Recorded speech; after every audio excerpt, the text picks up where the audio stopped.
You see, there is one politics that is going on in Africa that we need to discourage. It's called the politics of the strong man. Where mafias in Europe will make one person very powerful. And that individual can become the president, the leader. Everybody is rallying around him. He might be a dictator, but of course it's okay. We can permit him to live. So we are taking care of him. But they can take care of him. We see the case of Gabon, where we see this individual is the smartest of all. He can control the military, control everything. Because for France, it's cheaper for them to maintain an individual. That individual can be very strong.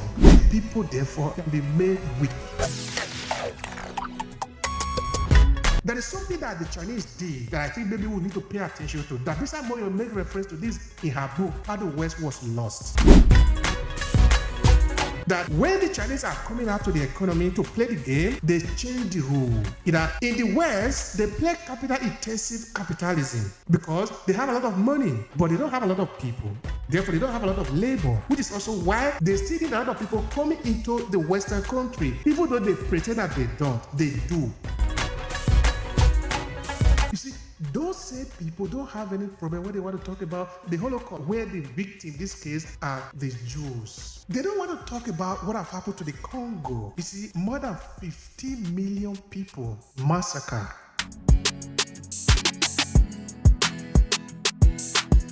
Why? Because it depends on which perspective I will tell you the story. If the Congolese are to tell this story, do you think it's going to be a good story to the Belgium? It's not going to be a good story. But are we going to remain like this, not able to tell our story because we don't want to offend somebody? I think that is where the authenticity comes in, and also the boldness to stand up and say, this is my perspective. I am a human being. I feel they have their boot on your neck, and they don't know that it is hurting you. They pretend they don't know. So they want you, don't talk, don't shout, don't shout. You don't want to disturb the quiet of the community. But the question is, what do we do now? Are we going to be afraid and not able to say that, oh, it's hurting me? But if you don't say that it's hurting you, you will die literally. So we need to gather the courage. In the diaspora, we are hundreds of millions of people. But you know what is happening? We are divided. Somebody is benefiting from that.